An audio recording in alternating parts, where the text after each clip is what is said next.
You're standing in front of the whole group. You just said the wrong thing. And now it starts. Heat rises from your neck to your cheeks. There's nothing you can do about it. Your face is literally broadcasting it to everyone in the room. But the real answer to why this happens is stranger than you think. Blushing is the one human reaction you cannot control on command. You can hold back tears. You can suppress a scream, but you cannot order your blood vessels to stop dilating. Charles Darwin noticed this back in 1872. He called blushing the most peculiar and most human of all expressions. No other animal on the planet blushes the way you do. So why would nature give you a reaction that betrays you? To answer that, you have to go back tens of thousands of years, back to a world with no anonymity, where everyone in your life knew everyone else in your life, where reputation wasn't an abstract idea, it was a matter of survival. Picture a small band of hunter-gatherers, 20, 30 people. You see them every day. You eat with them. You sleep near them. You depend on them when you're sick, when food runs out, when a predator gets close. In a world like that, one single act could shape your entire future. Steal food, and you're remembered as a thief for years. Lie once, and no one trusts you again. In a group of 30, there's no fresh start, nowhere to move, no one to become someone else in front of. And this is where it gets interesting. Blushing isn't just a reaction to shame. It's a signal aimed at everyone watching. Psychologist Dashiell Keltner at the University of California, Berkeley spent decades studying how people respond to someone else's embarrassment. His research found something unexpected. People who blush after a mistake are seen as more trustworthy, not less, more. Why?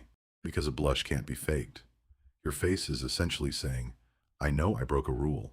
I care what you think. I'm not someone pretending nothing happened. Think about that for a second. Which is scarier for an ancient group? Someone who blushes after stealing food? Or someone who steals and doesn't flinch at all? The answer is obvious. The second person is dangerous. He doesn't register the group's rules. He might do it again and again without a trace of guilt. Blushing was a biological guarantee that you still cared about the group's rules. It wasn't weakness. It was currency, the currency of trust. Psychologist Mark Leary at Duke University pushed this idea further. He proposed that shame and blushing are part of a system he called the sociometer. Picture it as a built-in gauge constantly measuring one thing: how valuable you currently are to the group. When the gauge drops, you feel anxiety, shame, the urge to disappear. Blushing is the outward sign that the inward gauge just tripped. It's visible to others. That's exactly why willpower can't switch it off. The point was never to hide the mistake. The point was to show that you noticed it. Sounds backward, doesn't it? Evolution usually hides weakness. An injured animal hides. A frightened animal freezes. But a human who's made a social mistake literally lights their face up red in front of everyone. It's the only reaction of its kind in the entire animal kingdom. So why humans specifically? It comes down to the size of your brain and the size of your social world. Anthropologist Robin Dunbar calculated that the human brain evolved to track relationships with roughly 150 people at once.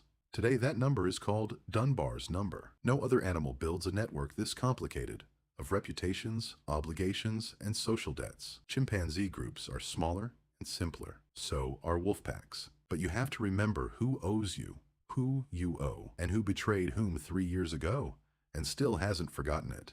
In a network that complex, reputation is close to your entire value. Blushing became a fast, honest way of saying, I'm watching my reputation as closely as you're watching yours. Now look at your own life. You no longer live in a group of 30 where everyone knows everyone. You can disappear into a crowd of millions. You can create a profile under a fake name. You can say something rude to a stranger online and never see them again. The anonymity that didn't exist for tens of thousands of years now surrounds you every single day. And yet the blush never left. It still rises in your cheeks, even when almost no one is around, even when you're just replaying an awkward moment from years ago, lying awake in the dark. Why would a mechanism built for a small village still be running your face in a world of 8 billion people? Because the brain doesn't update its software as fast as the world changes around it. Your nervous system is still wired as if every person near you will remember you forever. as if you have no anonymity, as if your reputation hangs by a thread after every small mistake. That's why an awkward silence in a conversation can feel like a catastrophe.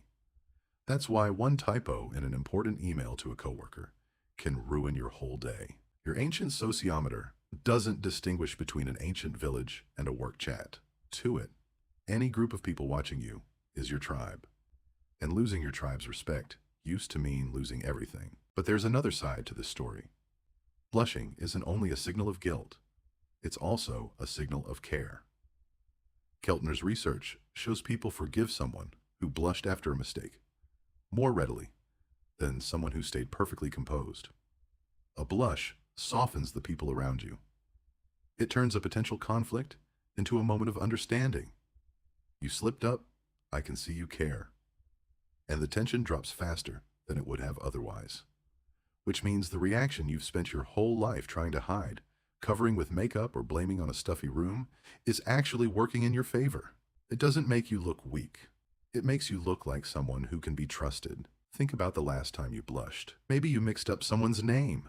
Maybe you accidentally said something too personal. In that moment, it felt like the entire world was staring only at your face. But what if that face, answering with heat and color, was doing exactly what nature designed it to do, tens of thousands of years ago? What if it was telling everyone around you, look, I'm still one of you? And here's the turn in this whole story. You're standing in front of the whole group. You just said the wrong thing. Heat rises from your neck to your cheeks. This isn't your body betraying you. It's the oldest, most honest language of trust you have.